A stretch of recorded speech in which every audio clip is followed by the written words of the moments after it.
It was on PM Express last week when Asiru Nketia, the national chairman of the NDC, dropped this bombshell that the party was not going to sign a peace pact ahead of the 2024 elections on December 7th.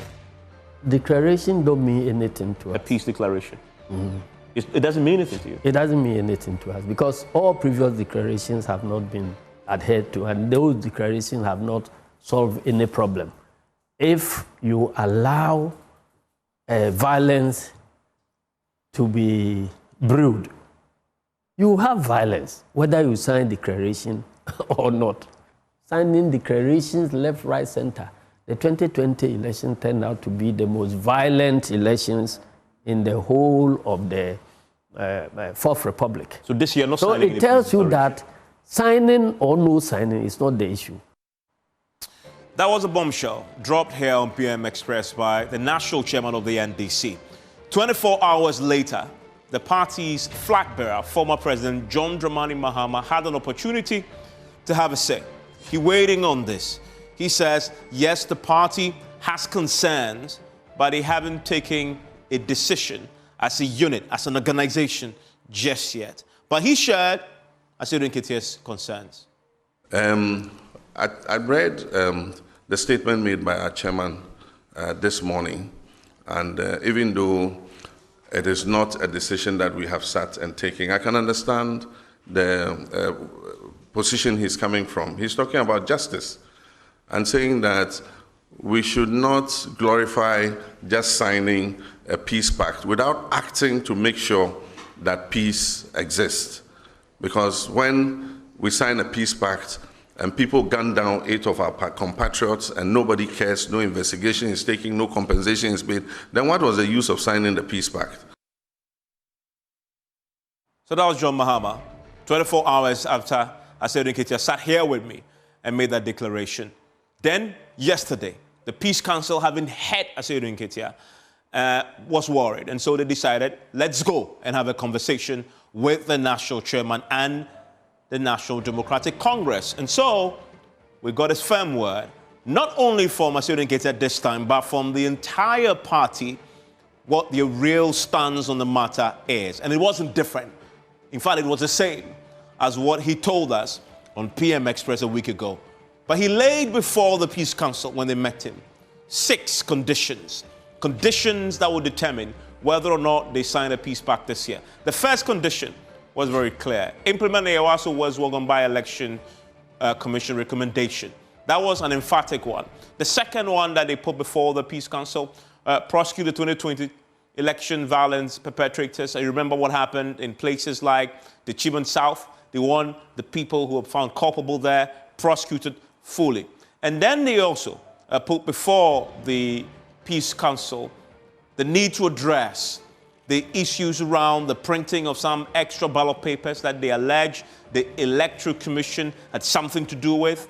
And then on the fourth point, the fourth condition is investigating the missing EC biometric devices. The EC had said, well, this is a matter that the police is investigating already, and you have nothing to do with it. But of course, the national chairman of the NDC put this before the Peace Council for them to look at. The fifth condition is that they want Akufo-Addo to make a public declaration that he will respect the will of the people. And finally, they want the president, they want the AG, the Attorney General, they want the Chief Justice and the IGP all to sign on to the document, this peace agreement, before it even comes to the NDC for consideration. So that's where we are tonight. We'll try and get some clarity from the Peace Council, where they are in trying to deliver on these 6 conditions. And I got a sense yesterday from Joseph Asiru Nketia that these are non-negotiable. We'll get clarity when we speak to the National Peace Council. But one of the key things that we needed to check, when Joseph Asiru Nketia cites the Ayawaso was Wogonbai Elections Commission of Inquiry, he says there were recommendations in there about the actions of vigilantes that they obviously believe with the evidence that the NPP has something to do with, that must be dealt with. The white paper was issued. A few things we know are still outstanding, right? Disbanding the SWAT team of the National Security Council is one thing that we don't have clarity on what has happened, except that in elections, we haven't seen that play out in the open. This was very open. It was also by-elections. And then the reprimand of Brian Champon is something that we haven't also seen. The NDC says they want to see that. Brian Champon is a current agric minister, so he has been promoted. He is the cabinet minister now, and he was recommended for reprimand in that particular report. Also, provide financial compensation to the victims. Again, this is one area that we have no clarity what has happened there as far as the commission's report is concerned. But also establishing the Independent Police Complaints Commission. Something that keeps coming up is a recurring theme each time the police actions come into sharp focus. The NDC wants this dealt with as part of the 6 conditions that lay before the Peace Council. But the final thing that we need to bear in mind, though, this year is not the only time that the Peace Council and others in the civil society space have been pushing or are pushing for the signing of a peace pact. In 2012, we had one in Kumasi. We also had one in 2016 in Accra. In 2020, there was one in Accra also. The key question is, will we have one ahead of the 2024 elections on the back of the conditions that the NDC has put before the Peace Council? My guest will join me for a conversation. This is a significant one with just a few months now to go before the elections. Peace pacts are important. And many will say, what's the point of peace pacts? Because it has no legal injunction. It has no legal force to it. It's just moral suasion. So why is the Peace Council spending so much time and effort just to get the NDC to sign one? The answer to that question when we return from this. Syntax tanks, it is strong, it is tough, and I always recommend Syntax tanks to you. They are the tank that offers you the double layer, and now you can have as many layers as you want. Syntax tanks are the first to introduce the white inner layer tanks in Ghana, and they introduce you to the customer specs order, which lets you order any color and size of preference. Syntax tanks gives you the longest warranty of 7 years, which no other tank gives you in Ghana. So whatever your water consumption, size of project or demand, choose Syntax tanks. They have agents across the country. Call them on 0244 335 168 or shop online at syntaxhuge.com. My guest joining me for a conversation tonight, Dr. Emmanuel Akwete is Executive Director at the Institute for Democratic Governance. They have been involved at a very high level in trying to negotiate some of these peace pacts in the past, and I'm delighted that he can join me for a conversation. Reverend Father Michael Kweku is a Director for Governance, Justice and Peace at the Ghana Catholic Bishops' Conference, also joins me, and we'll be joined by Maulvi Mohammed bin Salih. He is a board member of the National Peace Council. They've been to the NDC to try and negotiate some sort of an outcome when they were told about the 6 conditions. And I want to bring in Dr. Akwete into the conversation. And Doc, thanks very much for joining me on PM Express tonight. So first, give me your thoughts on these 6 conditions that the NDC put before the Peace Council. Legitimate? Well, they are legitimate. I mean, to the extent that it's a significant party, one of the 2 giants on the political landscape. When it raises preconditions for signing the peace pact the 4th time, it draws attention to issues that ought to resolve to get them on board. But we should remember that once they've raised issues, since the peace pact, at least if you look at it in terms of 2020, there was the 2 dominant parties that signed. And so if they have raised grievances and they want that settled, we should also anticipate that the counterpart party, the NPP, that's in government now, would also raise issues. Because the peace pact was first launched in 2012. And they brought out a number of issues that threaten our peace, but also undermine the credibility of elections and results.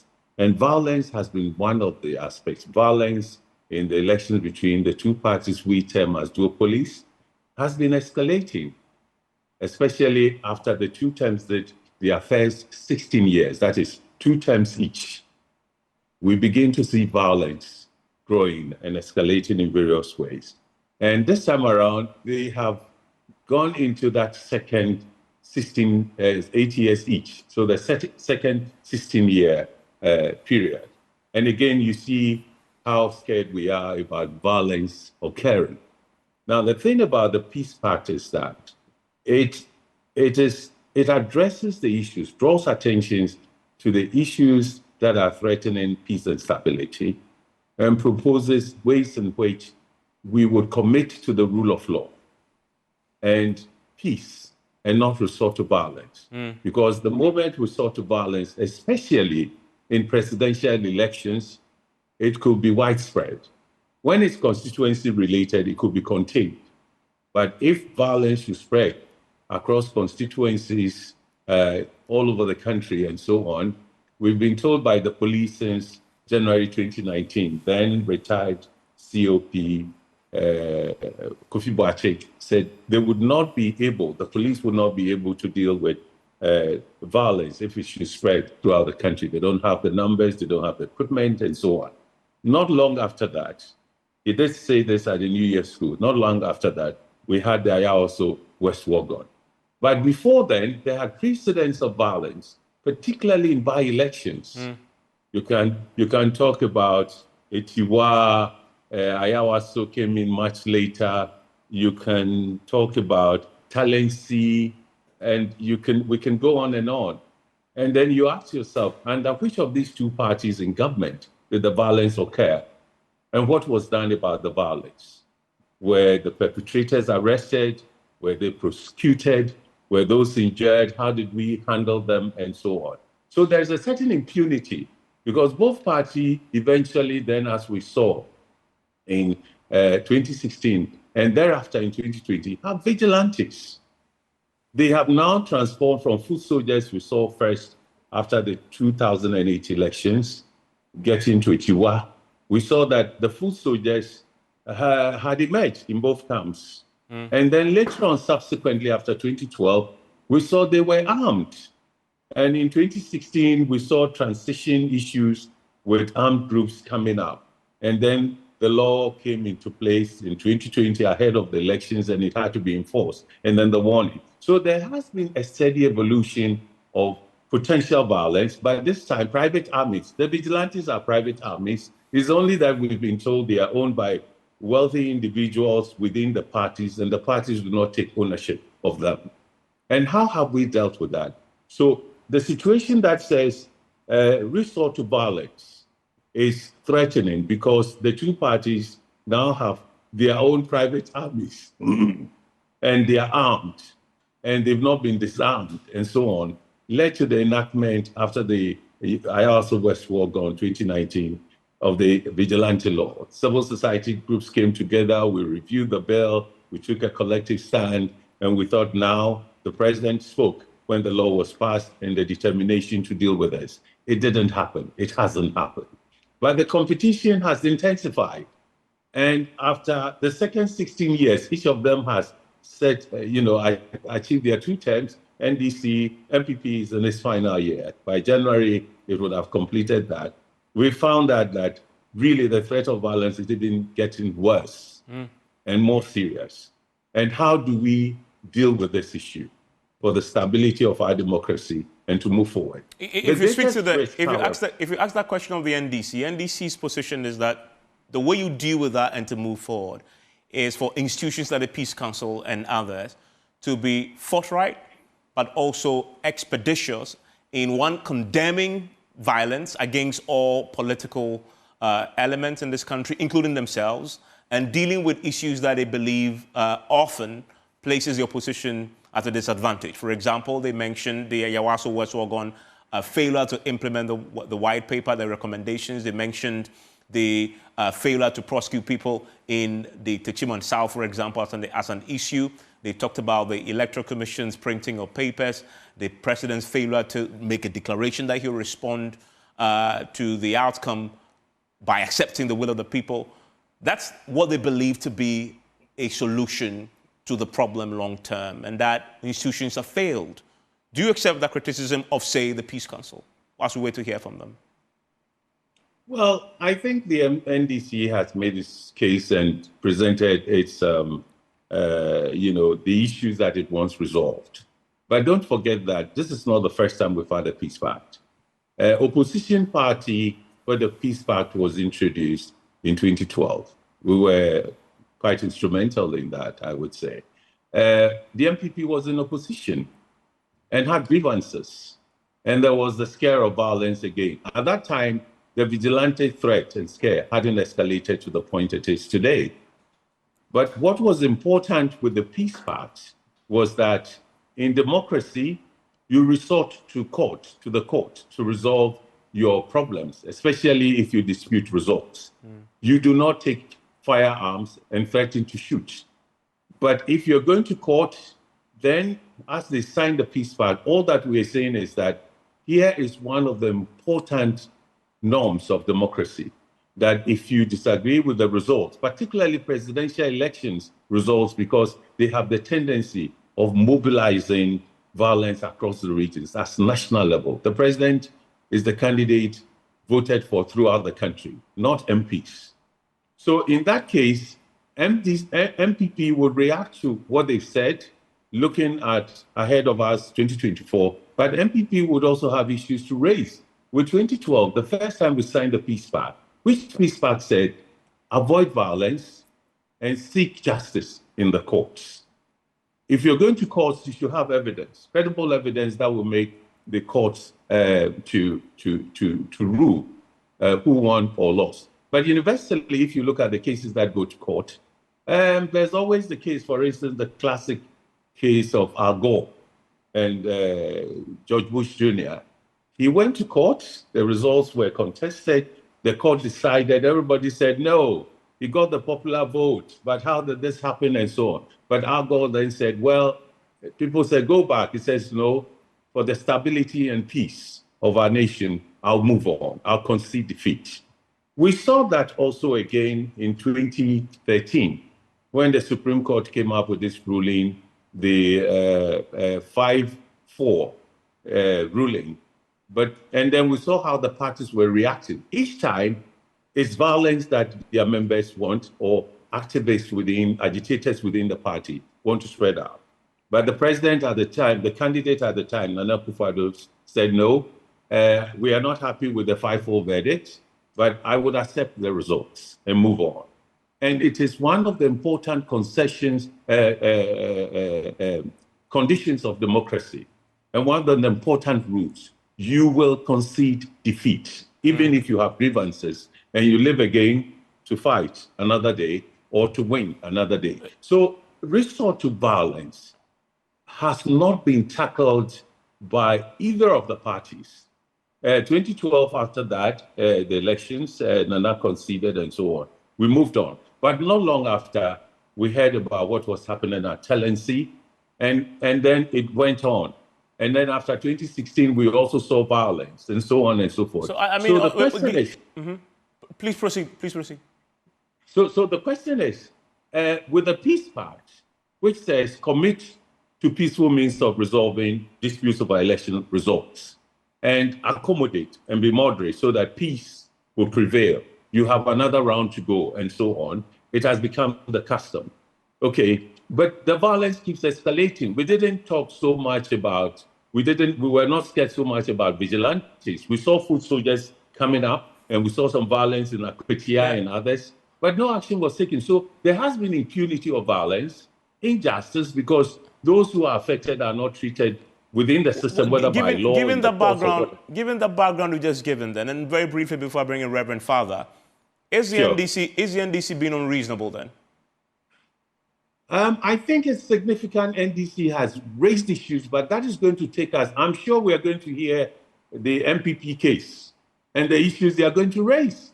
And the question is that if you both have cases and you know that you are not dealing with violence, the threat of violence, but it's becoming a tit for tat, which is not good for our democracy and its stability, and also generating the conditions for peace for our development, then what do? I think it's a critical point where we have to now deal with the escalating violence that we have neglected. Okay. And see how they can be addressed within the rule of law. Okay. The peace pact means you have to go to court and not resort to violence. Please stay. Let me bring Reverend Father. Reverend Father, so the Catholic Bishops' Conference, you were in the crosshairs of Asedo Nketia when he sat in this chair with me last week. He mentioned two institutions in particular, the Peace Council and the Catholic Bishops' Conference. He felt you have been a bit negligent in your condemnation of some of these public events that put the opposition at a disadvantage. First, let me ask you, do you accept that criticism? Well, I am sure that anyone who pays attention to the political landscape and the work of all those who are involved in peace building in our country will know that the Peace Council and the National Catholic Bishops' Conference has been working around the clock and around the year in building peace, and especially in helping resolve conflicts and misunderstandings. So I don't think that that is a fair assessment of the situation. But of course, I mean, he has a right to state what he feels, because as I have said before on your various platforms, the National Peace Council and the Bishops' Conference and all those who are involved in peace building in Ghana employ more than one medium of resolving and working towards various misunderstandings. Sometimes publicly, other times not. And the fact that maybe some public pronouncement hasn't been heard does not mean that work is not being done, because I've stressed this, and I don't think I can stress it more better enough, that the church and the National Peace Council has no interest other than the peace and the development and the stability of the country. And we employ all the other strategies that we think might help. Sometimes we speak publicly and act publicly. Sometimes we work behind the scenes. So if we haven't been heard or seen in public, it doesn't mean that work is not being done or engagement is not being done. But when the injustice that the NDC is pointing at is very public, for instance, recently they point to the pronouncements made by the Agric Minister, who had said that they will win power by all means, and that they would deploy all means necessary to win power. They demanded that this should be roundly condemned by everybody else, including the Catholic Bishops' Conference. Fair question to ask you, what was the Catholic Bishops' Conference position on that when it came up? Did you even agree with the view that that was condemnable? Yes, because the president of the Catholic Bishops' Conference, I think a day or two after that, we were contacted by your own platform, maybe not the PM Express, but an interview was granted by the president of the Catholic Bishops' Conference, at which he acknowledged that the statements were unfortunate, and that we needed to be a bit more temperate and measured in our language. So I still say that the accusation will has been made, but we still maintain the fact that we are not sleeping, we are not quiet, we are engaging, we have spoken publicly sometimes, and sometimes we deal with it, behind the scenes. The 6 conditions that the NDC had put out yesterday, what's your reaction to it? I see them as issues of national interest. So even if they were not raised by the NDC, there will be issues that would have to pay attention to.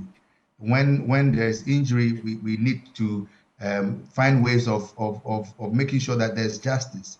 When there are accusations of systemic failures, we need to work towards rectifying them.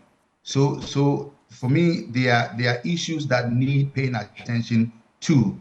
But as my elder brother, Dr. Akwete, has alluded to,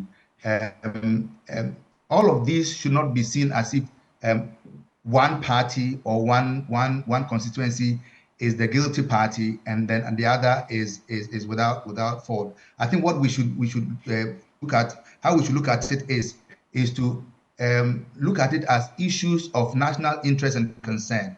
But you say that, but the NDC believe they are the victims here, and that they governing New Patriotic Party are the perpetrators?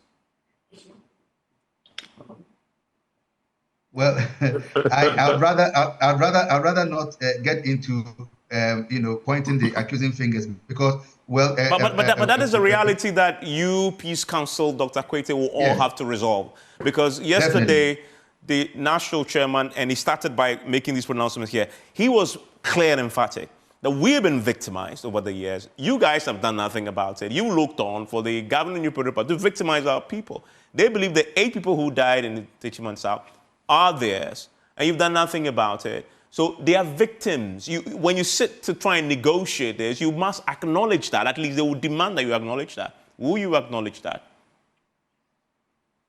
I think that we've already said that an inquiry was launched into this. A report was given. We are hoping that the recommendations of the report will be followed to the latter.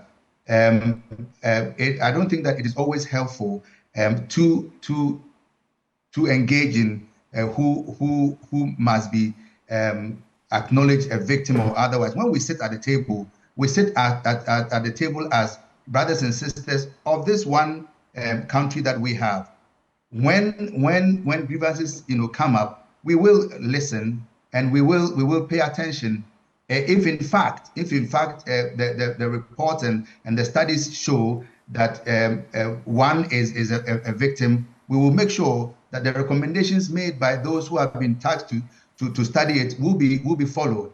So I'd rather not dismiss their claim and their grievances, but I also not want to pontificate on who is or who isn't. We want to talk about it. We want to deal with the matter. We'll sit at table as brothers and sisters of one common interest for the peace and development of our people. And then when the facts we are faced with the facts, we will deal with them as they must be dealt with. I mean, Dr. Kwete, that this is the problem, is it not? Because you're going to be facing Johnson Asedo Nketia, who is emphatic that the NDC is a victim here.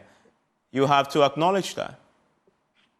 Well, you have to acknowledge that, but you cannot enclose that as the only incident. There are backlogs of injustices not addressed. I think the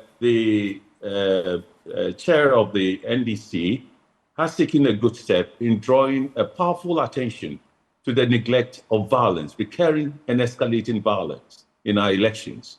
There is such impunity because there's no justice around us. And we've done see how foot soldiers were fighting to now a growth of a private army.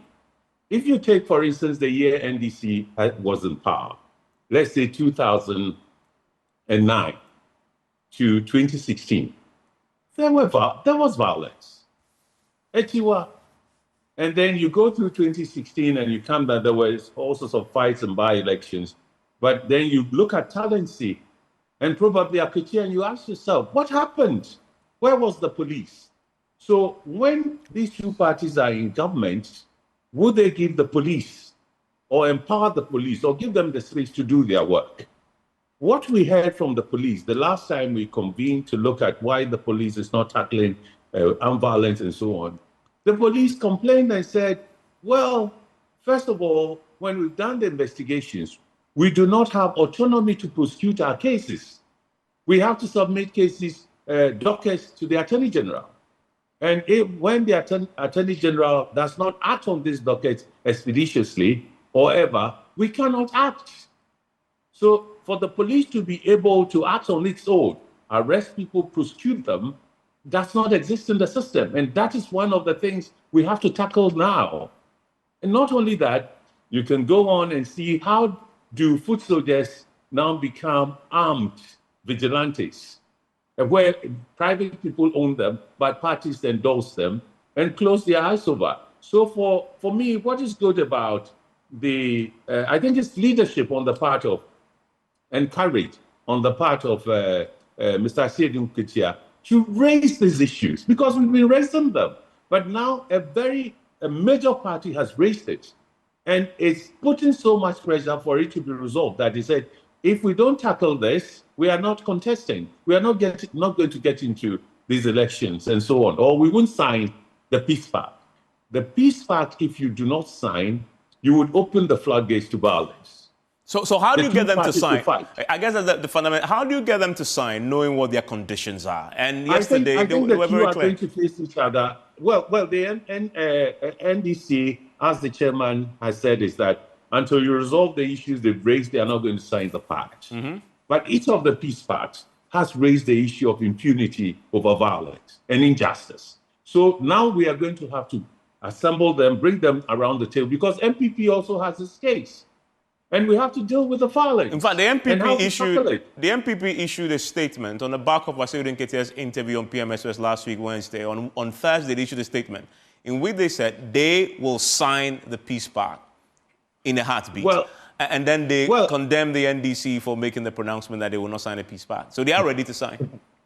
I think with the Peace Council's involvement, and I think you'd also appreciate that we work with the Peace Council on this matters, but we've gotten to a point where the matter is not signing the peace pact. If you sign the peace pact, you commit yourself to pursue peaceful means to resolving the issues by going to court. But going to court means you have gathered your evidence. They are credible. The Supreme Court will look at it, or the judges, and say, yes, what you said, and then they will decide. There are suspicions about how the judges have looked at cases one way or the other. But we saw the 5-4 verdict in 2013 and its outstanding nature, how the two parties moved on. I'm not sure that 2020, in 2016, we didn't see that my brother was violent. Delta Force and others came subsequently. In 2019, what did we do? Nothing. Why can't the police act? And why should people perpetrate violence and clearly armed and known to be owned by rich people in the party and housed in sometimes government premises, roaming about when we have the army and the police? But look at the threat to our democracy. The armed forces of Ghana, since 2016, have clearly, openly in press conferences, threatened that, look, if violence breaks out in the country over election disputes or whatever, and the police cannot deal with it, and it's escalating or spreading, they will step in. And they said if they did so, it would be to protect the territorial integrity, our peace, and our national unity. That will be a coup, because the police can deal with nationwide violence. They are not equipped for that. But two, it's not about parliamentary elections. It's about presidential elections, because the president is elected throughout the country. And they have said that a second time in 2020. And probably even the third time, they've even started talking about it so early.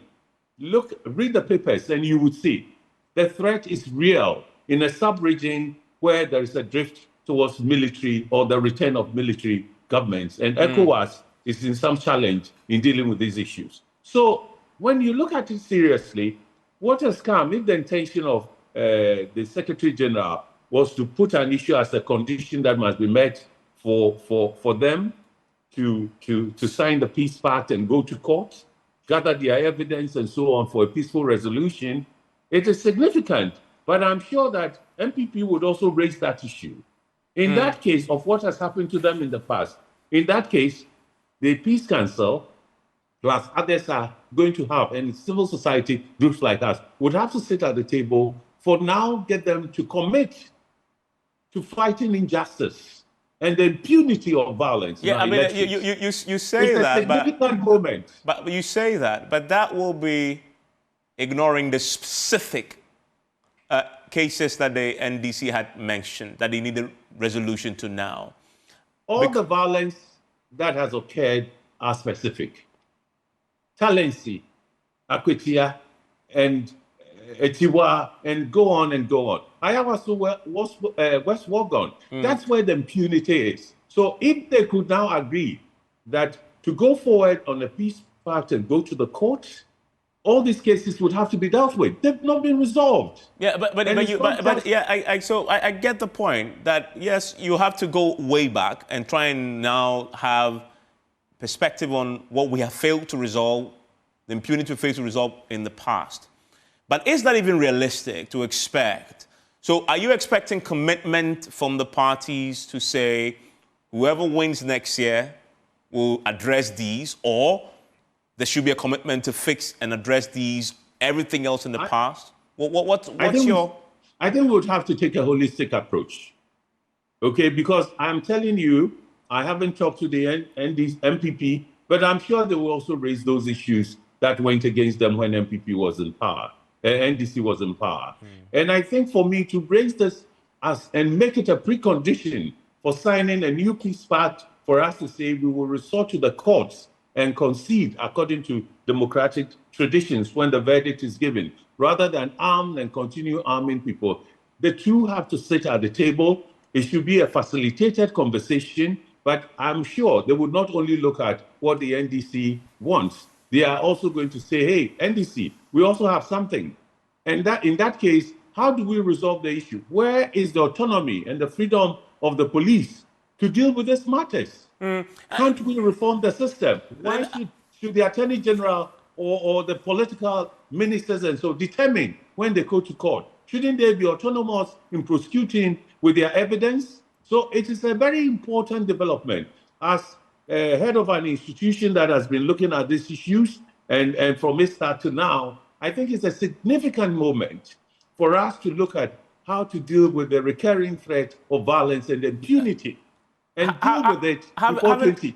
Having said that, though, Doc, I want to narrow down to the 6, because I know you've opened it up to the impunity. If you narrow down the 6, if you narrow down to the 6, you are not going to find resolution. Well, but it's not me saying it, right? The NDC has narrowed it down to 6. You have to get them to appreciate the bigger picture.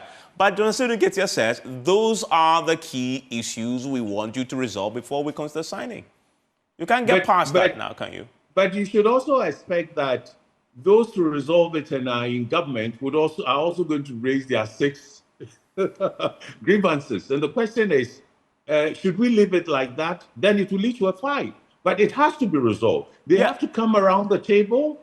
And if we are going to deal with violence, we have to deal with it holistically. Look, genocide, there are people still following it and pursuing it. So you cannot say, oh, it's only the 6 because they have raised it, and that is it. I'm saying go back to 2008, 2009 or 10. I want to bring it. See the recurrence of violence under any of these two regimes. So both regimes have been guilty of impunity. Yes. Okay. And I want to bring in Reverend Father. Injustice. And injustice. Reverend Father. Yeah. Should we go beyond the 6? And can that even be part of the conversation, considering the NDC's posture around this, which is non-negotiable? Yesterday, Asiedu Nketia did not use the words non-negotiable, but the words he did use was, we will not let bygones be bygones, is a point that he made. Because the Peace Council had gone there to say, we are pleading with you to let bygones be bygones. In effect, the Peace Council acknowledges that there have been instances in the past that there have been institutional failings to get these issues resolved. His first words when he started to respond to the Peace Council was, we will not accept your plea for there to have a situation where sleeping dogs will lie. We will not accept the plea for bygones to be bygones. So they are remaining at the 6. How can you get around that with just over 4 months to go?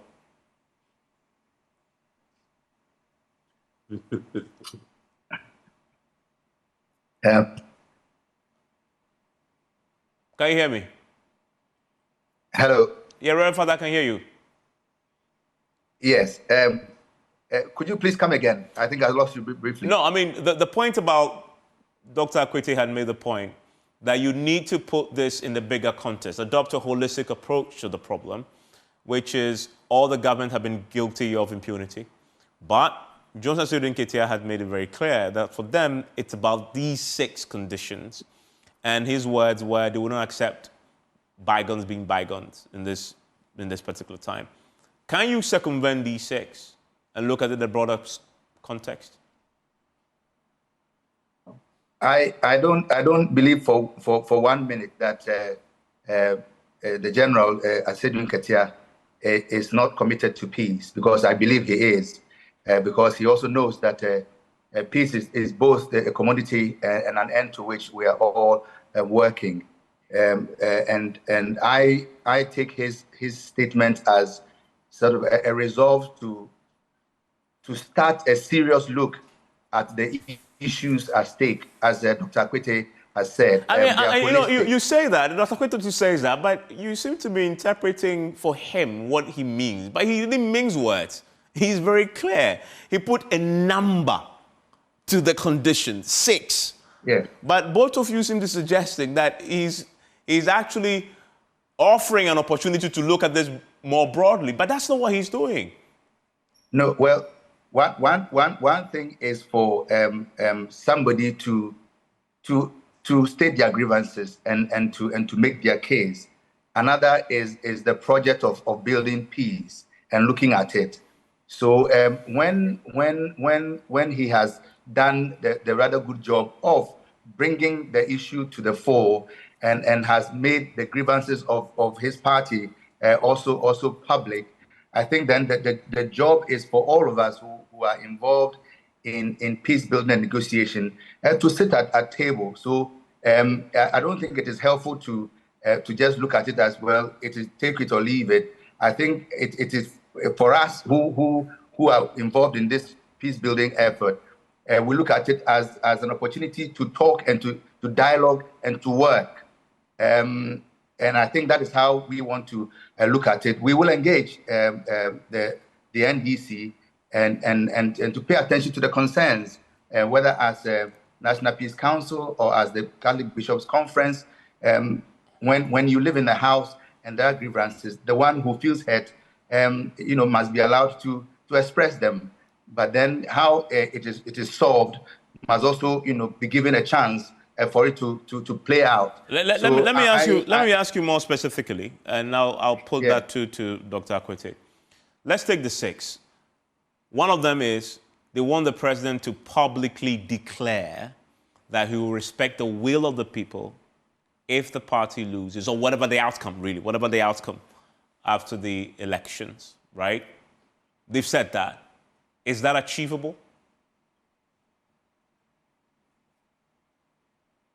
I think we can have a conversation about it. I mean, he has stated his case. We will talk to the various stakeholders. It's achievable. Why not?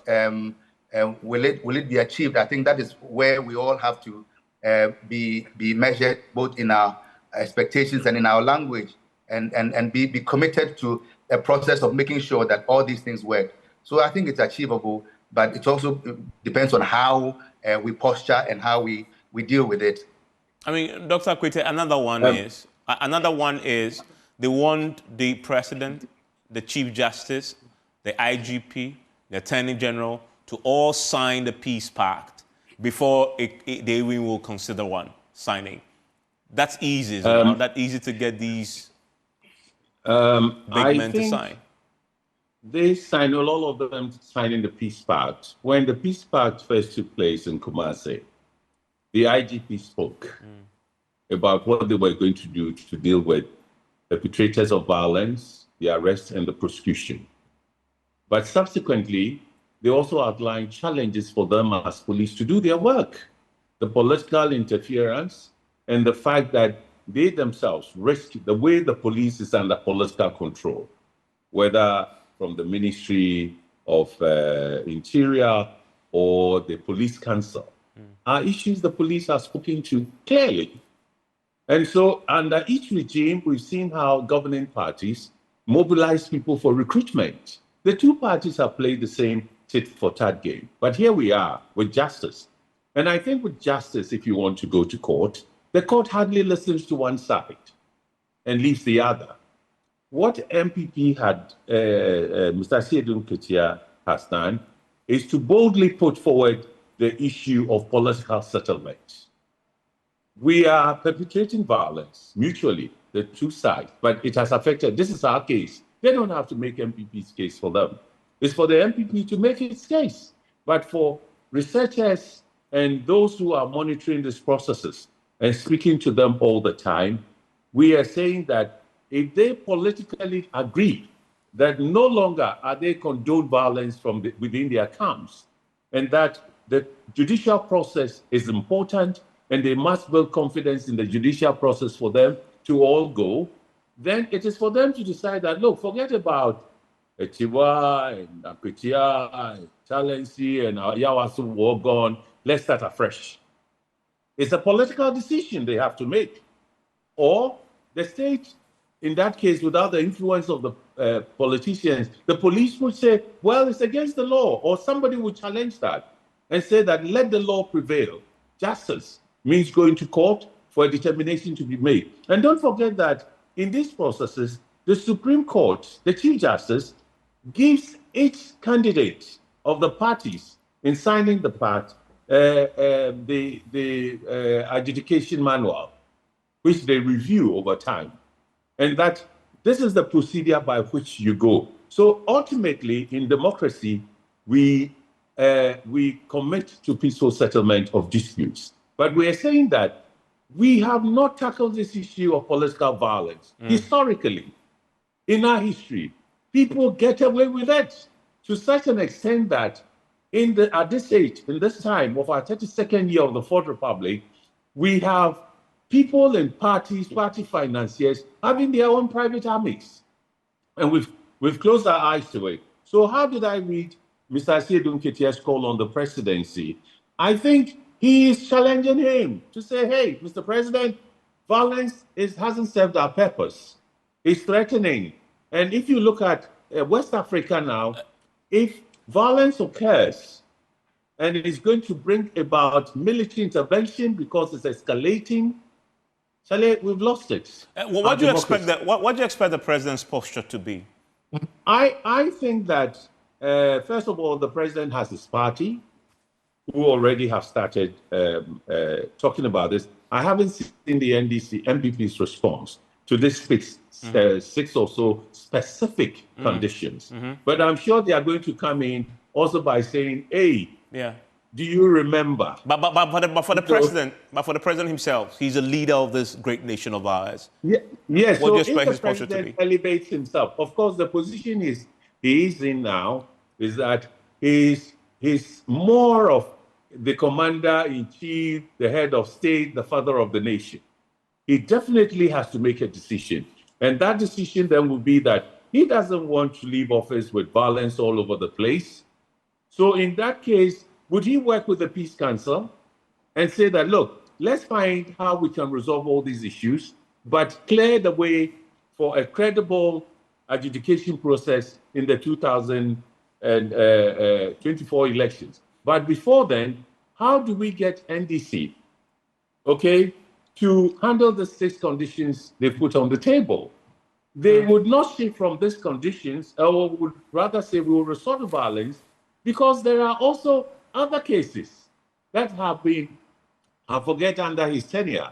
Look, for instance, in 2017 or 2018, Ayawaso West Wagon came with a warning by retired Commissioner Boache, who said, hey, armed groups have emerged across the parties. We can't control them as the police. We need civil society intervention.